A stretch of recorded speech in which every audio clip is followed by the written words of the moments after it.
Channel को subscribe कर लीजिएगा। जो भी यूट्यूब पर देख रहे हैं चैनल को सब्सक्राइब कर। सभी भक्तों को जय श्री कृष्णा, जय श्री नारायण, राधे राधे। स्वागत है आप सभी मेरे चैनल में। आशा करता हूं कि आप स्वस्थ और प्रसन्न हो, आप हमेशा खुश रहे, यही भगवान से कामना है। हमारे देश में अभी बहुत ही नई चर्चित हत्याकांड चल रही है, महालक्ष्मी हत्याकांड, जो कि बंगलौर के धरती पे हुआ है। यह जो हत्याकांड है पूरे देश को शर्मसार करके और पूरे देश को झकझोर करके रख दिए हुआ है। मानव कितना गिर जाएगा, मानवता पता नहीं कहाँ चला गया है, कुछ समझ में नहीं आ रहा है। अभी कोलकाता का जो है वो लेडीज डॉक्टर का हत्याकांड अभी सुलझा ही नहीं था, वो अभी ठंडा ही नहीं हुआ था कि नया हत्याकांड आ गया।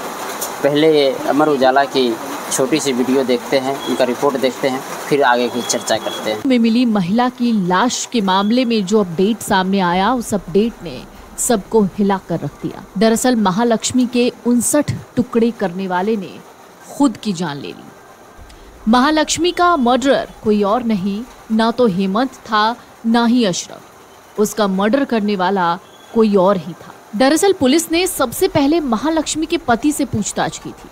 पति ने ये कहा था कि हत्याकांड में महालक्ष्मी का प्रेमी अशरफ शामिल हो सकता है, लेकिन जब पुलिस ने तलाशी शुरू की और जांच पड़ताल शुरू की तो इसमें कोई तीसरा नाम ही निकलकर सामने आया, और वो तीसरा नाम था मुक्ति रंजन रॉय का। पुलिस ये भी दावा कर रही थी कि हत्यारा महालक्ष्मी के साथ रिलेशनशिप में था और उसने फांसी लगाई है। जिस हत्यारे की पहचान पुलिस ने की है उसका नाम है मुक्ति रंजन प्रताप रे। मुक्ति रंजन की लाश पुलिस को भद्रक जिले के धुसुरी में पेड़ से लटकी हुई मिली।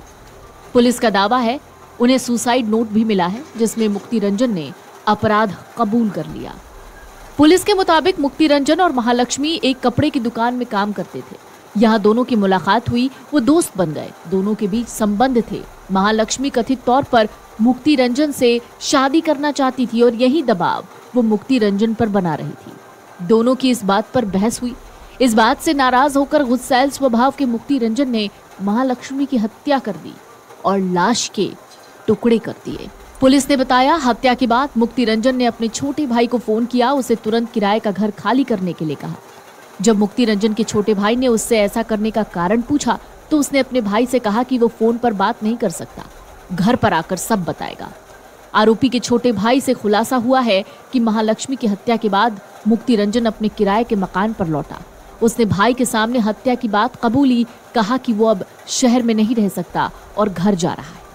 आरोपी की पहचान कैसे हुई ये बताते हुए पुलिस ने कहा, कॉल रिकॉर्ड की मदद से कातिल की पहचान की गई। उसके मोबाइल की लोकेशन शुरू में पश्चिम बंगाल में थी, लेकिन बाद में उसे बंद कर दिया गया। हालांकि बाद में उसकी लोकेशन ओडिशा के एक गांव में मिली। मुक्ति रंजन ने ओडिशा में जगह बदली। तमाम दावों के बाद भी पुलिस मौत का सही कारण पता लगाने के लिए पोस्टमार्टम रिपोर्ट का इंतजार कर रही है। बता दें, बेंगलुरु में फ्रिज के अंदर 40 से ज्यादा टुकड़ों में महिला की लाश मिली। महालक्ष्मी नाम की महिला का शव फ्रिज के भीतर से बरामद हुआ। पुलिस के मुताबिक कत्ल करीब 20 दिन पहले यानी 2 से 3 सितंबर को हुआ था। दरअसल अपनी जान लेने से पहले मुक्ति रंजन ने एक सुसाइड नोट भी लिखा। इस सुसाइड नोट में उसने हत्या के कारण को भी लिखा है। रंजन ने अपने डेथ नोट में लिखा, मैंने 3 सितंबर को महालक्ष्मी की हत्या कर दी थी। उस दिन मैं महालक्ष्मी के घर गया था। हमारी किसी बात पर बहस हुई, तब महालक्ष्मी ने मुझ पर हमला कर दिया। ये बात मुझे पसंद नहीं आई और गुस्से में मैंने उसे मार डाला। फिर मैंने उसकी लाश के 59 टुकड़े किए और उन्हें फ्रिज में डालकर वहां से भाग गया। मैंने कमरा साफ करने की कोशिश भी की ताकि लोगों को बदबू ना आए। महालक्ष्मी का व्यवहार मुझे बिल्कुल पसंद नहीं था। मुझे बाद आपने यह छोटी सी अमर उजाला की रिपोर्ट देखी और इस रिपोर्ट के देखने के बाद यह तो तय हो गया कि लड़की की जो हत्या जो है उसके ही साथी मुक्ति रंजन रॉय ने की थी, जो कि उसी के साथ जो है कपड़े की दुकान पे काम करता था।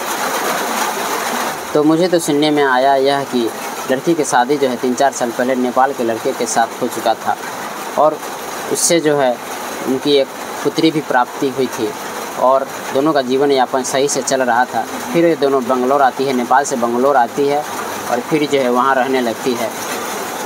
कुछ दिनों तक तो सही चलता है, लड़का मोबाइल के दुकान पे काम करने लगता है और लड़की घर पे ही रहती है।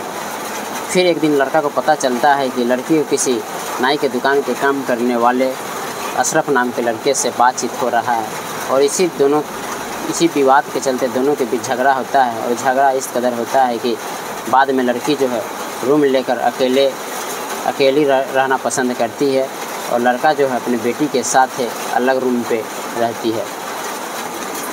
और लड़की जो है मतलब काम करने के लिए वो किसी मॉल के कपड़े की दुकान में काम करती है और वहाँ जो है उसके साथी मुक्ति रंजन रॉय जो है वहाँ पे काम करता था। उनसे इनका संपर्क बढ़ता है और संपर्क इतना बढ़ता है कि वे लड़की के रूम पर आने जाने लगता है। आने जाने के दौरान उससे संपर्क हो जाता है। संपर्क इतना बढ़ता है कि लड़की जो है उससे मुक्ति रंजन रॉय से शादी करने का दबाव डालती है। तो मुक्ति रंजन गुस्सैल टाइप का इंसान था और वो इतना गुस्सा आया कि उसने लड़की को मर्डर कर दिया और मर्डर करने के बाद जो है लड़की को 40 नहीं 59 टुकड़ों में काट करके और फ्रिज में बंद करके छत बिछत लाश कर करके और वो भाग जाता है और इधर आकर के फांसी पे लटक कर अपनी जान को गंवा देता है। तो इस कहानी से हम लोगों को सिर्फ ये मैसेज है कि समाज को सिर्फ यह मैसेज है कि हमें सिर्फ चरित्रवान बनना चाहिए। चरित्रवान राम ने चरित्रहीन रावण को संहार कर दिए। दुशासन भी चरित्र से गिर गया था तो उसका भी सर्वनाश हो गया। हम लोग राम के भक्त हैं, कृष्ण के भक्त हैं, हम लोग राम के अनुयायी है। इसीलिए सिर्फ जय श्री राम जय श्री कृष्णा राधे राधे कहने से नहीं काम चलेगा। वो लोग जिस मार्ग पर चले हैं उस मार्ग को हम लोग को फॉलो करना होगा। राम जी जो है शूर्पणखा की तरफ देखे भी नहीं और बोल दिए कि लक्ष्मण से बात करो। तो राम तो किसी दूसरे के लेडीज़ की तरफ देखते भी नहीं थे और लक्ष्मण जी भी किसी दूसरे औरत के पैर के सिवा किसी के चेहरा भी नहीं देखते थे। ऐसे चरित्रों का ये देश रहा है। तो पता नहीं आज का समाज क्या से क्या होता जा रहा है। उस लड़की को अपने पति से ही संतुष्ट रहना चाहिए था। क्या ज़रूरी था किसी दूसरे लड़के से बात करने के लिए या उसे संपर्क बनाने के लिए।